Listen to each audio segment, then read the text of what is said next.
شروع کرتا ہوں اللہ کے نام سے جو بڑا مہربان نہایت رحم والا ہے۔ اس دعا کے ساتھ کہ آپ سب پر اللہ کی سلامتی اور رحمت ہو۔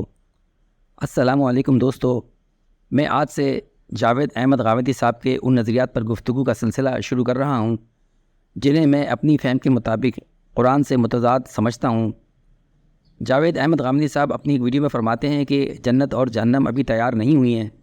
اس بات کو بیان کرنے کے لیے وہ کہتے ہیں، اس میں کوئی شبہ نہیں کہ قرآن مجید میں جنت کی بھی تفصیلات بیان ہوئی ہیں، جہنم کی بھی تفصیلات بیان ہوئی ہیں، لیکن قرآن مجید میں کیا یہ بات بھی صراحت سے بیان ہوئی ہے کہ وہ جنت اس وقت بنا لی گئی ہے؟ یعنی قرآن مجید ہی بتائے گا۔ اللہ تعالیٰ کو یہ اطلاع دیں گے تو ہم اس کی بنیاد پر کوئی بات کہیں گے۔ اگر ایسی کوئی بات قرآن مجید میں بیان ہوئی ہے تو وہ پیش کرنی چاہیے۔ تو میں آپ کے سامنے ایسی آیات پیش کرنے لگا ہوں جن میں جنت اور جہنم کی موجودگی کا ذکر ہے۔ اللہ تعالیٰ سورۃ العمران آیت 133 میں فرماتے ہیں، اور جلدی کیا کرو اپنے رب کی مغفرت کی طرف اور اس جنت کی طرف جس کا عرض آسمانوں اور زمین کے برابر ہے، جو متقین کے لیے تیار کی گئی ہے۔ تو آپ دیکھ سکتے ہیں کہ اس آیت میں اللہ تعالیٰ نے جنت کا ذکر فرما کر کہا ہے کہ وہ متقین کے لیے تیار کی گئی ہے۔ تو جاوید احمد غامدی صاحب کیسے کہہ سکتے ہیں کہ یہ جنت ابھی موجود نہیں ہے؟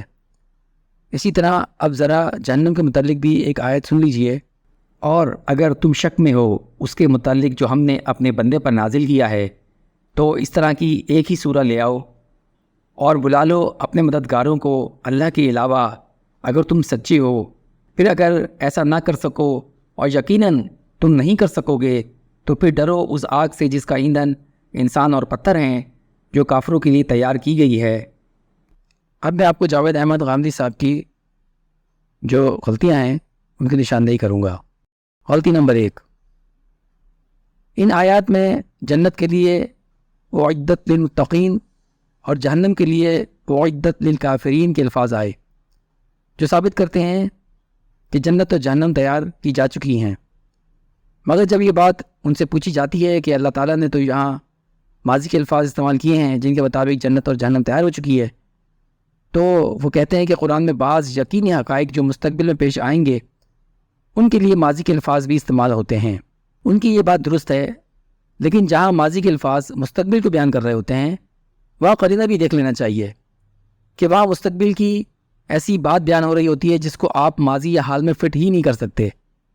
مثلا قرآن مجید میں لکھا ہے، اور جب سور میں پھونک دیا گیا، یہ وہی دن تو ہے جس سے خبردار کیا گیا تھا۔ تو آپ یہاں دیکھ سکتے ہیں کہ قیامت کے روز جو نفخ یعنی سور میں پھونکے جانے کا ذکر ہے وہ یہاں ماضی کے صیغے میں استعمال ہوا ہے، یعنی روز قیامت کا نقشہ کھینچا گیا ہے جو کہ ابھی تک واقع نہیں ہوا ہے۔ لہٰذا ایسی جگہوں پر ماضی کے الفاظ کو مستقبل کے ساتھ ہی منسلک کیا جاتا ہے، مگر جہاں پر بات کو ماضی سے منسلک کیا جا سکتا ہو وہاں آپ اسے مستقبل سے نہیں جوڑ سکتے۔ تو چونکہ جنت اور جہنم پہلے سے موجود ہو سکتی ہیں، لہٰذا ان کے لیے استعمال کیے گئے ماضی کے الفاظ حال یا مستقبل کے معنوں میں نہیں لیے جا سکتے۔ اب میں آپ کے سامنے وہ آیات پیش کرتا ہوں جن میں نہ صرف یہ معلوم ہوتا ہے کہ جنت اور جہنم موجود ہیں، بلکہ یہ بھی معلوم ہوتا ہے کہ وہاں پر لوگوں کے ساتھ جزا و سزا کا معاملہ بھی ہوتا ہے۔ جیسے کہ سورہ یاسین آیت 26 میں اللہ تعالیٰ فرماتا ہے کہ تو جب اس سے کہا گیا کہ جنت میں داخل ہو جا تو اس نے کہا کہ کاش میری قوم بھی جان لیتی کہ میرے رب نے میری مغفرت فرما دی اور مجھے عزت والوں میں کر دیا۔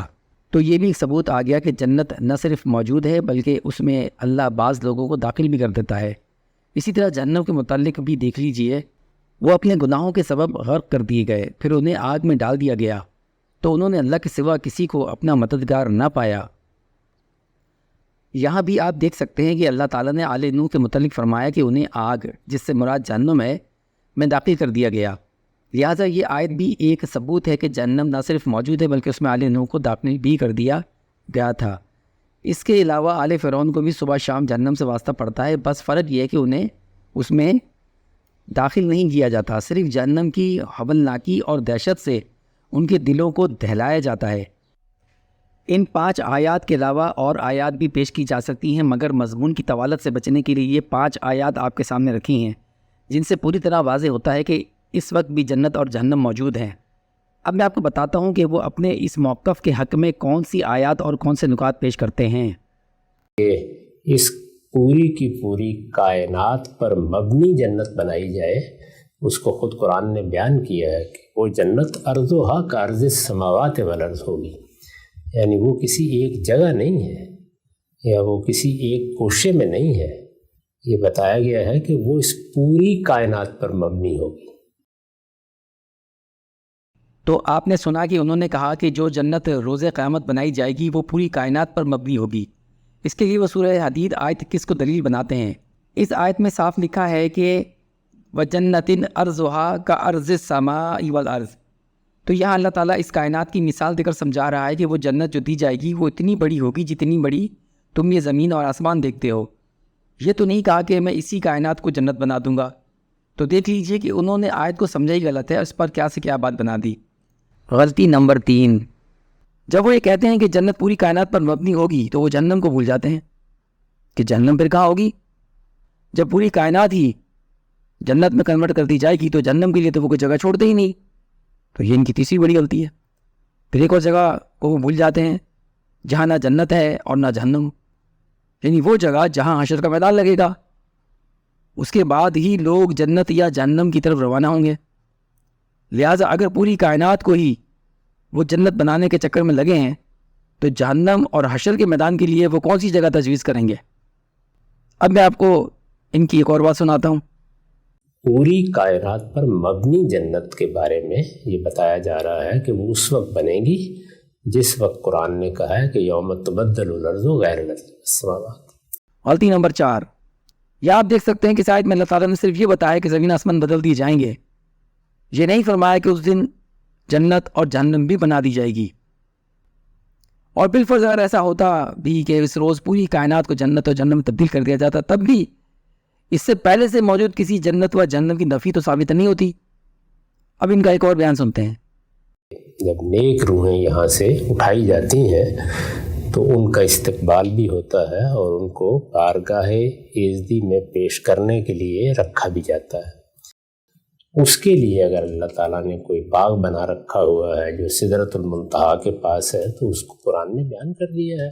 تو آپ نے سنا کہ وہ اپنے موقف کی دوسری دلیل پیش کرتے ہوئے کہتے ہیں کہ نیک روحیں جب یہاں سے اٹھائی جاتی ہیں تو ان کا استقبال بھی ہوتا ہے اور انہیں بارگاہ ایزدی میں پیش کرنے کے لیے رکھا بھی جاتا ہے۔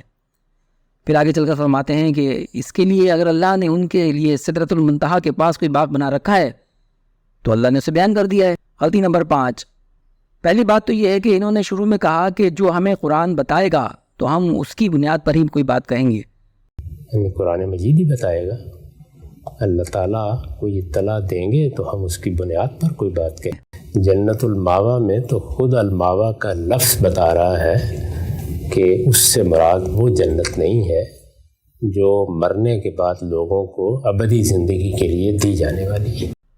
غلطی نمبر 6، یہاں پر وہ فرما رہے ہیں کہ جنت الماوا میں الماوا کا لفظ بتا رہا ہے کہ اس سے مراد وہ جنت نہیں ہے جو مرنے کے بعد لوگوں کو ابدی زندگی کے لیے دی جانے والی ہے۔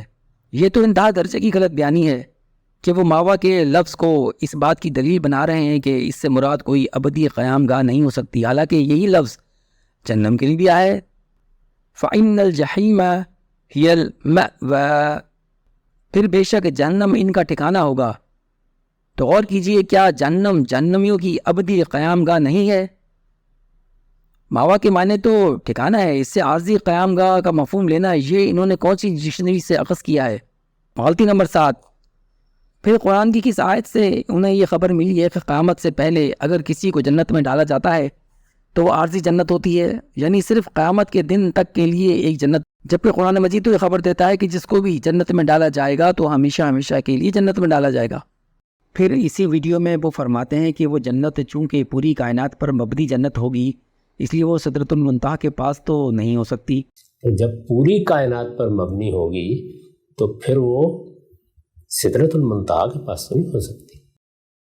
غلطی نمبر 8، پہلی بات یہ ہے کہ جب ہم سدرۃ المنتہا کو ہی صحیح طرح سے نہیں سمجھ سکتے تو اس کے پاس جنت چھوٹی ہے یا بڑی ہے اس کو ہم کیسے سمجھ سکتے ہیں؟